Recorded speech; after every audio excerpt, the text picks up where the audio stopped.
Why, hello there, gentlemen and potential ladies. The team lists for round 10 are out. And let's go through them. It's about 40 minutes from the bounce to Gold Coast Suns. So I'm going to get this out as quick as possible. And then I'll get straight into my final trades after I go through the team list quickly. So we have Graham Rogers out, Impey, Gunston, Bruce, Meek, Hustwaite out. So that's a big out. He only got to 27 last week, was not anywhere near it, and he was the one guy that everyone brought in. He was like their only main option this week, so it's a bit disappointing. I think he'll be back though. Give it a week or two. But they do have a lot of ins, which is also a problem because more ins for Hawthorn means less opportunity for Hustwaite. That's just a watch. He is an emergency, so he's just on the cusp of selection. Peter Ladham's in. What are they doing? Patton back out again. Um, Matthew Carroll in. That's a good sign. We got him on the bench there, so he's going to be making some more cash. DeConing out. Tom DeConing out, which is something we're going to have to fix this week. Well, not this week. Right now, we're going to have to fix it. I'm thinking potential try and get Max Gorn in. You're paying up for him at this rate, but I don't want to. We could always do a Matt Flynn in that spot, but it's just a bit risky to have the second ruck Flynn when you know Gorn is going to kill him each week. And that's a very good, not great antipod to have, Max Gorn. So hopefully we can find a way to just trade up. But then we got Cleary's playing. That's good. Bice is on the bench.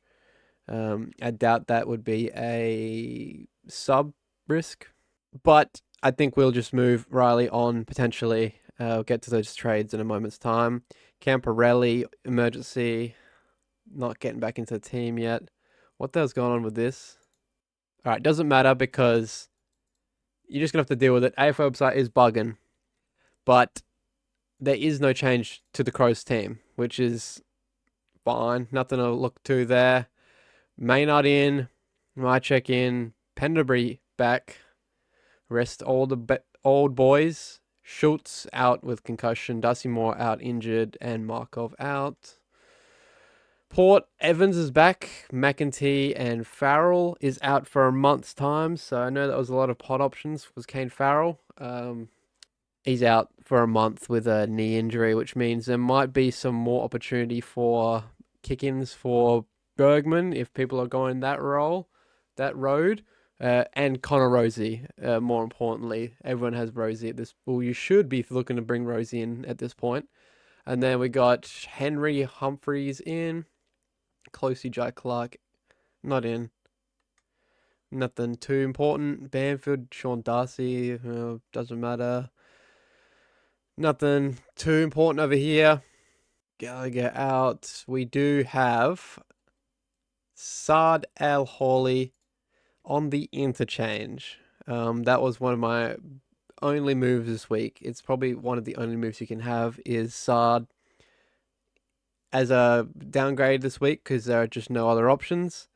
And he's been listed on the bench, which is scary, especially as a sub risk because your other options are Hobbs, don't think so. Shill, not so sure. Setterfield, I don't think so. Laverde, maybe. And that leaves Sard here, which is a real shame. I know a lot of people are going there this week. It's one of our only options, and I still think I might be going there. But we'll have to get to that. Jane Short is in, but all this Sunday stuff hasn't have the outs yet because they don't fully put out the team sheets yet. So that means that Short may be back. Not sure if he's worth a keep. Let's just go Sard for now, which leaves us with 45k. That's not enough to afford Gorn. I reckon. So what are our trades? Sinclair in. I'm guaranteed I'm getting Sinclair in. Kako out. He's not giving me that much cash. I think I'm going to reverse this for now. Jen Short. I'll just move Bice.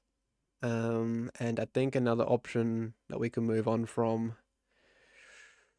Mm. There's no one else I really want to move on, if you know what I mean. Let's just go with short for now. Bice and short. And then we can do one of these. I think what we could do is we could either move Flynn here or we just pay the premium for Gorn right now. Oh my god, his break even is 95. Bro is so expensive. Do we have to do it? I feel like we have to do it.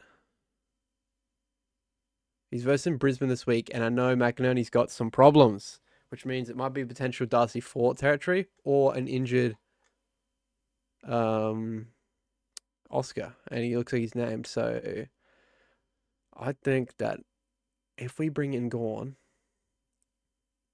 we're not left with a lot of cash, are we? And then what are our options? We've got Jed Hughes. I don't think he's going to get another game after a couple of weeks. You can tell a lot of other coaches aren't confident on him. Lewis Hayes is injured. Sandy Brock. He has got another game, to be fair. But he already has had that price rise.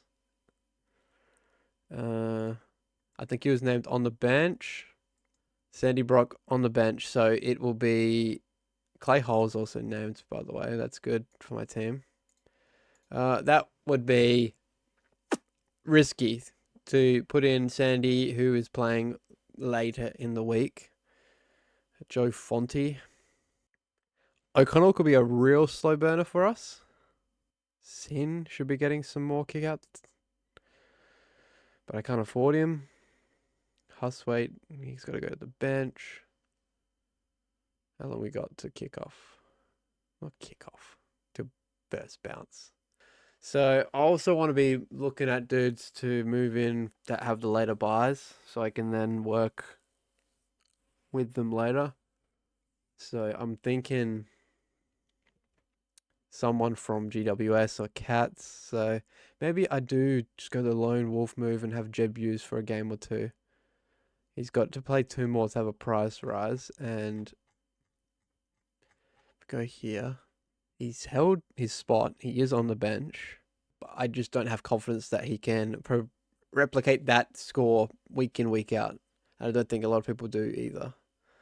And I don't have anyone I can move into the back line. That's the problem.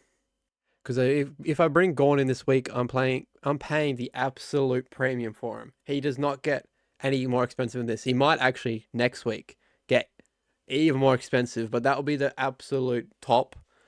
I just the way he's playing right now, I don't see him dropping below 700,000 at all, which is why if I get him in now, I have less problems to worry about to do with De Koning not playing. I don't know how long his injury is going to be. Is it worth holding him that long? All right, so I'm set in Sinclair. I have to figure out. We've got so many options this week of undervalued great midfielders and defenders. Like Dane Zorko, he's just had a big one. I know he's not been great recently with a bar run average of 104, and that's really lifted by this 166. And I feel like he's at the bottom of our list for people to bring in because he is also sharing with Coleman now. So Clark is cheap, and I do like the look of Clark, but I don't want to bring him in the same week as I'm bringing in Sinclair because that leaves me real thin back here because I have one getting Milera as well. That specific week though, we will have a lot of other players, so maybe I just do roll with that. Let's do a 3 round average. I so want Butters, but I feel like he's going to drop enough for when we can afford him. And see, the available cash we have now, we can't really pick up any of these dudes unless we make another move, which is probably a Kako or a... Yeah, probably have to be a Kako this week, I think, because everyone else has got... it's going to make more money than Kako will in the short term. So let's just say we move on Kako as well. We can then bring in Saad El Hawley. There we go. Which gives us 544, which is just on the cusp of Tom Green. And we can bring in Josh Dunkley.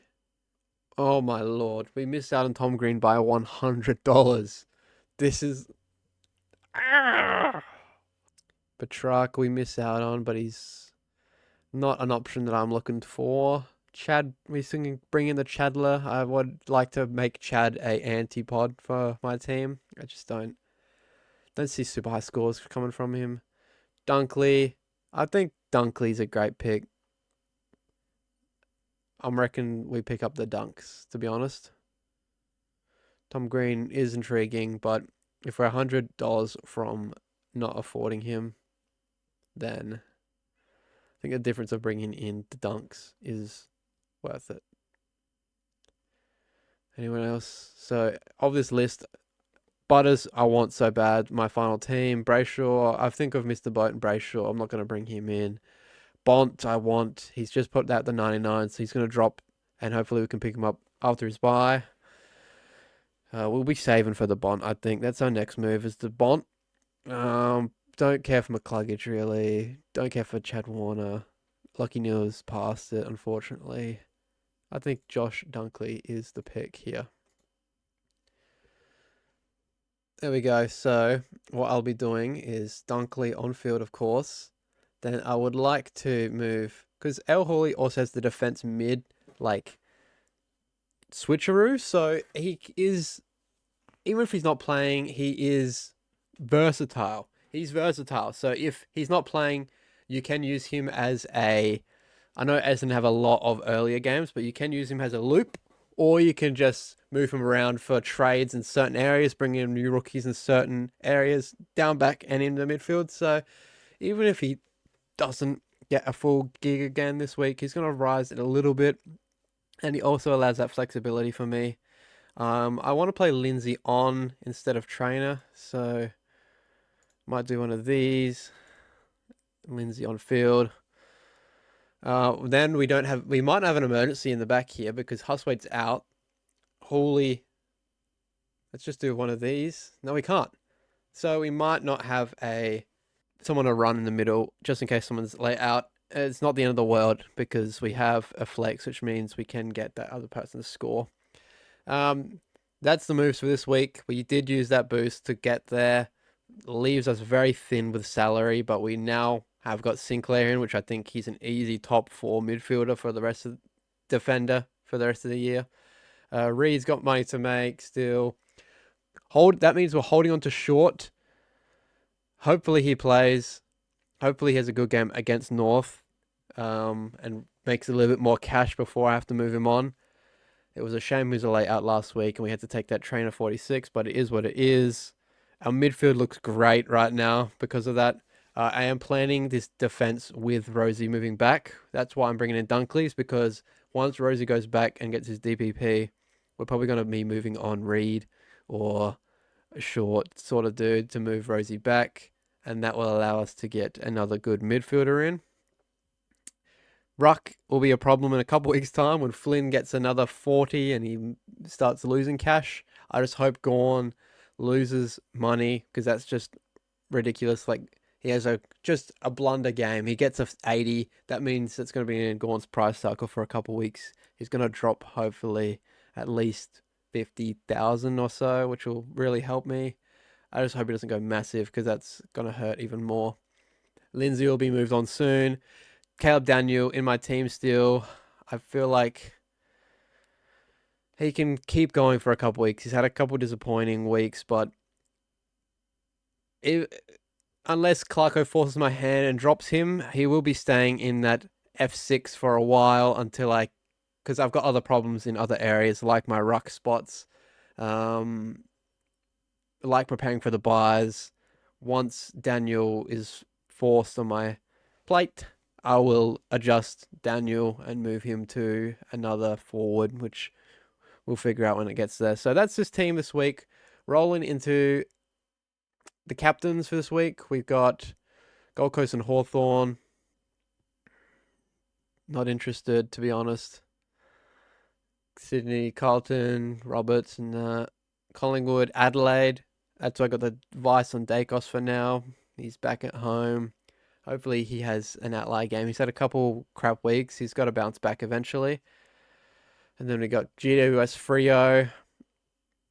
Sarong could go big, but I've put the Vice in him before, and he's just given me hundreds and 110s. It's not worth captain. So have passed in that. And then we got Port, Geelong. Rosie could feast, but I think Jerry is a better option with versing the Nank. Gorn would be a massive captain this week. If you've got Gorn, I would prefer choosing Gorn captain over Jerry. I'd have more confidence in that. Hopefully, we don't even have to use Jerry's captain. Nick Dacos comes out and gets 150, but we'll see when that comes. So that's round 10.